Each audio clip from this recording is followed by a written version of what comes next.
À l'oreille du chevreuil, épisode 4. L'homme chasse, perte d'une amie chevreuil.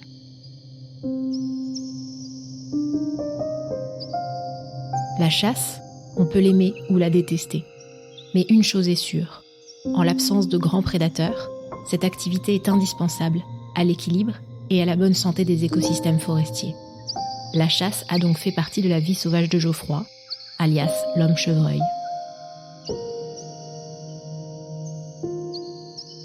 Rappelez-vous, dans l'épisode 2 de cette mini-série audio, vous avez assisté à la naissance du petit Fan, Chevy. Étoile, sa maman, avait laissé Geoffroy assister à sa naissance. C'est aussi aux côtés de son ami humain qu'elle va rendre son dernier souffle.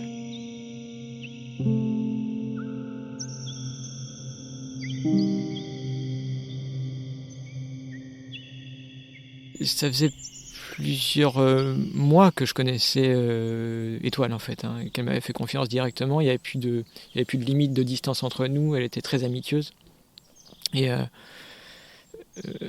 on s'est fait prendre en fait dans une battue pendant l'automne. Et en général, on les entend toujours les chasseurs parce que les cacheux, comme on dit ici, ils font du boucan. Puis bon, il y a toujours une barrière, les bagnoles, ils font leurs tests avec leur cornet. Voilà, ils sont pas discrets. On sait quand il y a la chasse qui arrive. Et là, ils n'avaient pas fait de bruit. Et on s'est fait vraiment surprendre. Ils avaient fait un carré. Et moi, je croyais que voilà, ce serait une belle journée pluvieuse, mais une belle journée quand même. Et puis à un moment, Étoile a senti quelque chose de particulier. Moi, j'étais derrière, je cueillais mes chanterelles parce que c'était la saison des champignons. Et puis, elle mangeait pareil, 2-3 champignons. Tout ce qu'elle mangeait pas, c'était pour moi. Et puis à un moment, elle s'est mise sur un espèce de petit promontoire. Il y a un chemin qui fait une petite vallée, là, un petit peu plus loin. Et elle voulait regarder ce qu'il y avait en dessous et puis renifler. Et on a entendu un premier coup de feu. Donc là, elle a sursauté, elle s'est arrêtée, elle est revenue un petit peu. Alors, ils viennent pas vers moi parce que je les protège, mais elle est revenue vers moi parce que j'étais à la meilleure place par rapport au danger. Et en même temps, moi, je sentais sous mes pieds quelque chose de vibrer. Mais vraiment vibrer. Et en fait, c'était une harde de biches et de cerfs qui couraient et qui fonçaient dans notre direction. Parce qu'eux, ils avaient senti la chasse, et la chasse, elle avait commencé depuis longtemps. Les rabatteurs avaient commencé leur travail. Et quand j'ai vu les cerfs et les biches arriver, j'ai dit, bon, c'était ça, en fait, la vibration. C'était pas un tremblement de terre. Et c'est un petit peu comme quand on est le long d'un pré et qu'on voit 3-4 chevaux qui arrivent. On sent la vibration. Même les vaches, parfois, quand elles courent, c'est quand même des animaux qui font une centaine de kilos, les cerfs et les biches.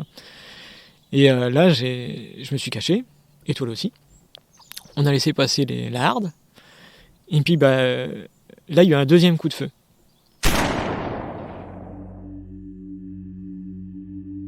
Et là, j'ai vu que Étoile, elle avait un peu vacillé quand même. Elle a couru. Et j'ai couru derrière elle. Alors, le problème avec les chevreuils, c'est que plus ils courent, plus on court et qu'ils se retournent, plus ils recourent. Et jusqu'à ce qu'ils trouvent un endroit qui est calme. Et à un moment, je l'ai perdu un peu de vue. Elle s'est mis à un endroit, ce que j'appelle les endroits de ralliement. Parce que en fait, les chevreuils, quand ils ont peur, se retrouvent toujours à certains endroits. Il y a des zones, des points de rencontre, comme sur les parkings. Et là, on s'est retrouvés. J'ai essayé de regarder où elle était blessée, si elle était blessée. Et elle paraissait vraiment pas très très bien. Là, on a vu au loin qu'il y avait les chiens qui arrivaient. Alors, ça va, ils sont tenus en laisse, mais il y en a d'autres qui sont lâchés, c'est des petits chiens. Et donc, Étoile s'est cachée dans un espèce de roncier avec des jeunes merisiers qui avaient mal poussé, des noisetiers. Ça fait un espèce de gros taillis. Et moi, j'ai enlevé mon sac à dos et j'ai mis le sac à dos à l'entrée de la petite cachette. Parce que je me suis dit, comme ça, si les chiens ils arrivent, ils vont renifler le sac à dos et puis ils vont partir. Donc quand les premiers petits chiens sont arrivés, moi je leur ai fait peur. Mais les autres chiens, par contre, j'avais peur que eux, quand ils sont tenus en laisse, ils sentent quand même, ils ont le temps de traîner un peu le museau à droite à gauche. Donc moi je me suis caché juste en face, dans un autre roncier. On pouvait pas rentrer à deux, c'est très individuel les cachettes. Et les chasseurs sont passés, parce qu'ils sont très espacés quand même. Et ils nous ont pas ni vus ni sentis. Et puis j'ai attendu quelques heures avec Étoile que ça passe. Et puis là je suis sorti de ma cachette et j'ai regardé, puis j'ai vu que malheureusement elle était touchée. Mais elle était touchée à un mauvais endroit. Elle était touchée en fait au poitrail. Donc le sang il était noir. C'était du sang du cœur. Et je me suis dit c'est foutu.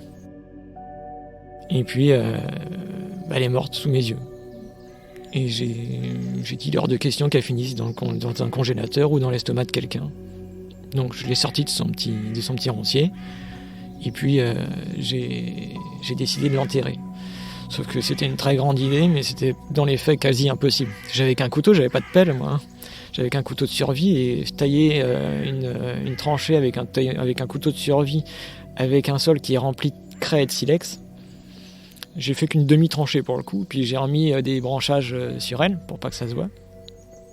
La chasse, c'est terminé. Ils ont certainement envoyé des chiens chercheurs au sang, mais ils n'ont pas trouvé parce qu'elle était très très loin. Mais bon, ce qu'il faut s'imaginer, c'est que moi, je faisais certainement dans les 48 kilos, et elle en pesait plus d'une vingtaine. Donc la moitié de mon poids, quand on mange pas à sa faim, c'est pas les glands et les châtaignes qui vont permettre de subir de tels poids.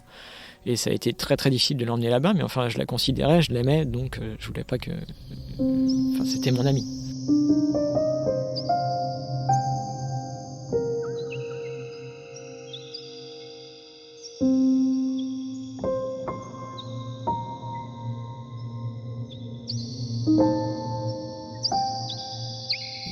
Je suis retourné voir Six Pointes et Chevy.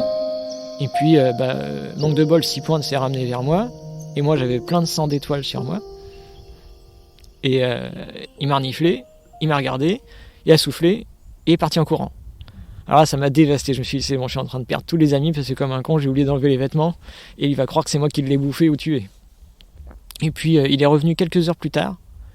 Et il m'a reniflé une deuxième fois. Et puis, il a fait comme si de rien n'était. Il regardait une fois de temps en temps quand même, parce que ils sont quand même pas naïfs non plus. Et je me suis dit, ça va, j'ai pas perdu l'amitié de Six Pointes apparemment. Et puis il a tourné autour pendant plusieurs jours là, jusqu'à ce qu'il trouve Étoile. Et puis là c'est pareil, je me suis dit, mais est-ce qu'ils ont des sentiments? Je me disais, mais moi je la pleure, moi je suis pas bien, est-ce que lui il la ressent? Et Six Pointes repassait tout le temps là où Étoile était morte. Tout le temps. Et tous ces territoires après ont été fabriqués jusqu'à ce qu'il trouve une autre compagne. Tous ces territoires ensuite ont été fabriqués autour d'Étoile. Mais pour eux, la mort, ça n'a rien à voir avec ce que nous, on s'imagine. Pour eux, la mort, ça fait partie intégrante de la vie.